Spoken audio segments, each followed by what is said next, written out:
Unë mund të jem njeriu për shkak të asaj dozës idealiste, jo naive, jam naive. Jam idealiste, besoj tek tjetri që nuk gënjen. Po, mua është shumë e lehtë të më gënjesh sepse unë besoj tek njeriu. Kur më sheh në sy dhe gjen. Po këta të shohin në sy dhe këta gënjejnë. Ky është problemi. Dhe unë më ka ndodhur disa raste. Kush gënjen më shumë aty në PD? Ka shumë, po më shumë gënjeshtari mas, nuk di të them sakt. Po më thoj 2-3 pastaj. Se di, për shembull një nga ato ka qenë kryetari i grupit që gënjente hapur fare. Gazmet Bardhi. Gazmet Bardhi gënjente hapur fare. Rrim pak këtu tani te Gazmet Bardhi. Se do ta kapëcoj. Me emra, se nuk janë të rëndësishme. Jo, do merremi me emra dhe me mbiemra. Po mirë që se ju dëshironi, po. Se do kthehemi te pikat, po me Gazmet Bardhin ke një histori, edhe dashuri, edhe nuk po them urrëtie, po shiko. Po një vlerësim e ke bërë për. Po. E kam thënë heroi. E kam thënë heroi im gjatë fushatës elektorale të vitit 2021. Po ç'ndodhi me heroin që u bë heroi? Ja ta them se ç'ndodhi. Po, ja. Ndoshta. Po, nxirre, lutem. Në Ledwall?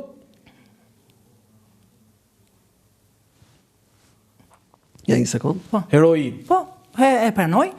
Kam pas atë bindje. Kemi punuar bashkë në fushatën elektorale të 2021-shit.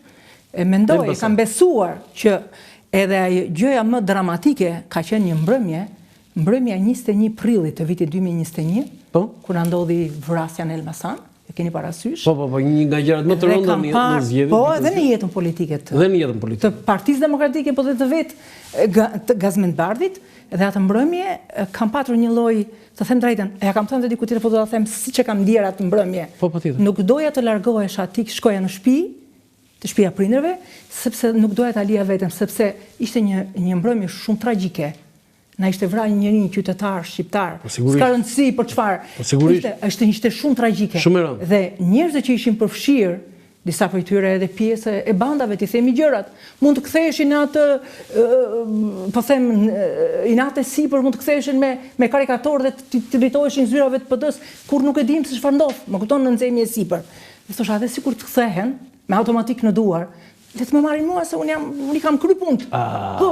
Unë do të shpëtoj. Po, jam para Zotit. E bëre këtë sakrificë? Jo, e bëja, do ta bëja, e kisha menduar edhe këtë sakrificë që një djalë i ri të vazhdoj kauzat e mëdha, siç mendoja unë. Ky është kauza. Po tani çfarë ndodhi zonja çka me këtë? Se kjo fjala, më fal një sekond. Po. Fjala shpirt bukur. Po. Nuk shkruhet për çdo kënd.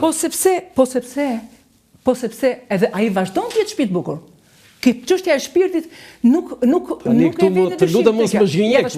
Ja ta shpjegoj. Tani me djem të tillë të pastër, të qeshur, të mendshur, shpirt bukur, tani më i thën Gazbardhi shpirt bukur tani. Ja ta shpjegoj.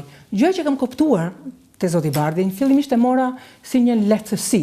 Iku për shkak të lehtësisë që kishte. Jo, zoti Bardhi e ka ditur çfarë po ndodhte. Ka qenë brenda. Ka qenë pjesë e lojës, të cilën unë se kam ditë.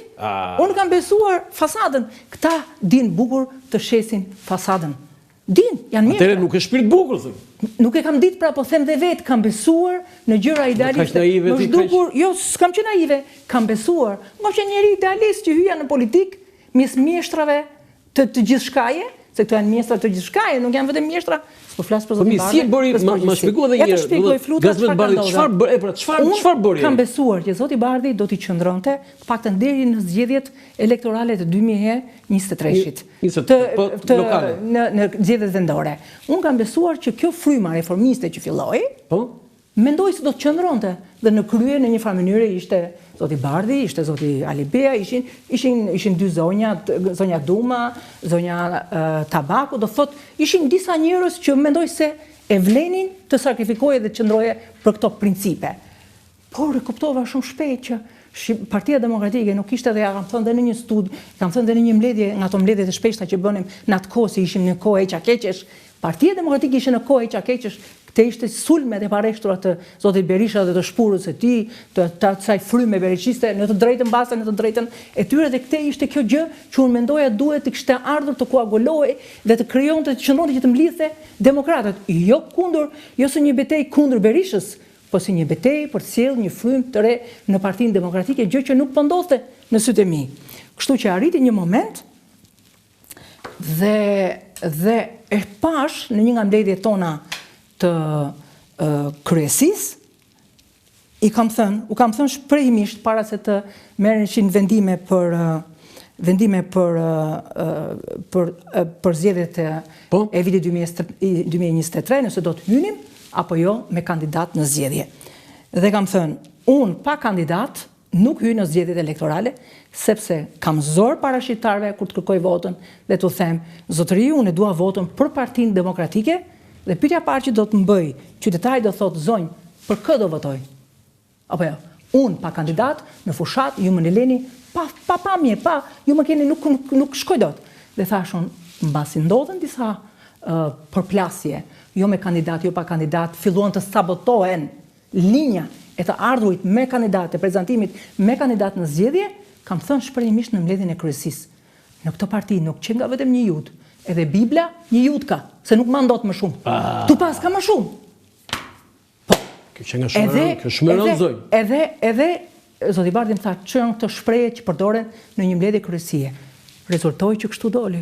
Por unë nuk e dija që loja ishte edhe më e madhe se sa një mbledhje kryesie, ku unë përpiqesha të shpjegohesha që politikani kur hyn në politik, e qoftë me karrierë jashtë, ka një fytyrë dhe këtë fytyrë dëshiron ta ruaj. Unë isha nga ata njerëz që kisha zgjedhur ta ruaja, pra të mos bëja boks, të mos bëja luftë për të qëndruar në politikë me çdo lloj forme që kërkonte politika. Po doja me atë qëndrim që kisha. Se doja të largohesha siç kisha hyrë. Tani, me që ngesëm tu te Bardhi, sepse unë duhet pyesja për pikat, po për ta mbyllur këtë diskutimin me Bardhin, lutem regjia atë videon kur zonja Açka ka një sentencë shumë domethënëse aty në komisionin e me audio, të lutem se s'kemi audio. Okej, të nderuar kolegë. Të këtyre këto, nuk të nderuar kolegë. Siç e keni parë, siç e keni Çelës me bandat me pasant. Mos u bëj pasant, e di si Suel Çelës me bandat me pasant. E di shumë mirë ti e di shumë mirë. Ti e di shumë mirë me fluturatën, çfarë më ka të shke. Ti e di shumë mirë me fluturatën, çfarë më ka të shke. Mos u bëj pasant. Më ka të detyruar. Mos u bëj. Të nderuar kolegë. Shkel mbi kollaj demokrate, mos shkel Të nderuar kolegë, kjo është mbledhja e parë e sesionit të vitit 2024. Besoj mjafton, mund ta do thënë e para njerë unë po të shohem pak, edhe të shtrëngoj dorën kështu si burnesh, sepse të rrish aty edhe t'i kthesh në atë formë, atë qetësi që ke bërë ti aty, me thënë drejtën Fluturatshka, bravo qoftë. Nuk ta dhash dorën dot atë ditë, kemi komunikuar bashkë, po kjo qetësia jote është për të admiruar. Edhe sikur ti ishe gabim, prap ti ke drejtë. Jo, unë kisha të drejtë, pse kisha drejtë? Jo, flas, ajo që ti ke bërë. Mënyra si erdhen ishte fyse. Sikur të më kishin dërguar një SMS, le të vërtetojnë, që më kanë dërguar një SMS në mbrëmje. Flutra mos e hap komisionin të nesërmen, sepse na prish punën neve opozitarëve. Njerë unë nuk isha pjesë e projektit tyre dhe nuk dija asgjë se çfarë ndodhte në projektet e tyre, në planet e tyre. Apo jo, nuk kam qenë një fryme tjetër, që kam thënë dhe në parlament dhe në komisione, unë do të zbatoj kushtetutën. Aty jem për të zbatuar kushtetutën. Jam betuar në kushtetutë e do dalë ashtu, me ato lloj principe. Gjithsesi, nëse do të më kishin çuar, një SMS do thotë që unë duhet kisha reflektuar. Apo jo, para asnjë gjë, se këta erdhën për të më ndëshkuar. Dhe unë këtë nuk ja fal dot, edhe ja thash. Unë as Zotit nuk ja fal të më ndëshkoj mua. Unë ata erdhen dy ish ministra. Kjo më ka ardhur keq. Jo, gazbardhim shumë se flamuri më i përmbajtur. Jo, flamur nuk ka më i përmbajtur. Flamuri shkuli mikrofonin. Shkuli mikrofonin. Jo, nuk më kujtohet kjo, po flamuri shumë i përmbajtur. Po gazbardh, jo, nuk më kujtohet. Flamuri pastaj e trashi pak më vonë kur e kuptoi që nuk ishte aq i fortë sa gazi, kur e kuptoi që nuk ishte aq i fortë sa gazi, mas disa orësh reflektoi që nuk ishte qenë aq burr sa gazi, sepse ç'bëri. Shpirt bukur nuk është ai? Shif si ç'bëri Flamuri. Mbushi televizion në një moment që unë gjatë intervistave sqaroja se çfarë kishte ndodhur me dy ish ministrat të Partisë Demokratike. Flamuri dilte nëpër televizion dhe thoshte ne nuk do atshkërojmë parlamentin, nuk do atshkërojmë PD-n. Në rregull. Ja ku e kanë akuzuar grupin parlamentar, e kanë berishizuar e ku di unë qatë ose në akuzuar edhe partinë, le të fështojnë me një parti të në akuzuar. Unë do ta atshkëroja, po, është e vërtet.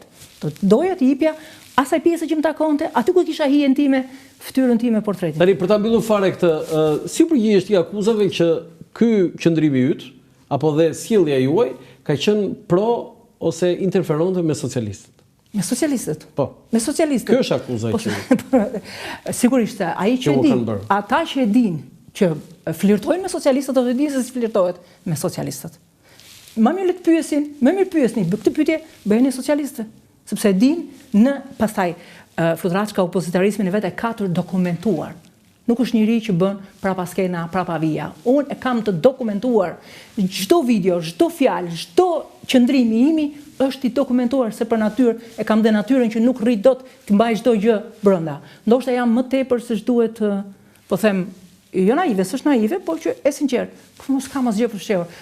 Unë di një gjë, ajo është fjala e Mark Twainit që e vërteta s'ke nevojë ta mësosh përmend apo jo. Unë kam thënë vërtetën, kështu që asnjë s'kam mësuar përmend. Sa për flirtin me socialistët, s'kam pas nevojë, sepse kam hyrë si opozitare dhe jam opozitare. Unë jam opozitare me të djastët, leren më me socialistët. S'ka. Pastaj janë shqiptarët, e di shqiptarët se çfarë opozitarizmi ka bërë në parlament. Në parlament. Vim te arsyet. Ta mbyll, se më duket sikur e lash pa plotësuar. Po. Ka një gjë shumë të rëndësishme në jetën time. Jo se kam në një jetë askete, në një njeri që ka dëshirë të bëjë një jetë spartane dhe nuk i hyn gjërat. Jo, dhe mua më pëlqen komoditin gjithçka. Por nuk është kjo që e shtyn jetën time. Që të kem punët e rregulluara me socialistët, se për fat mirë, për shkak të jetës që kam, s'kam asgjë për të rregulluar. S'kam nevojë për asnjë gjë. Të vetme gjë që kisha nevojë të provohesha deri në fund. A mundet politika të ciflos ndonjë gjë në personalitet? Kaq. Nëse kam bërë këtë detyrë, që politika s'më ka ciflos asgjë në personalitet, jam i qetë, vdes i qetë.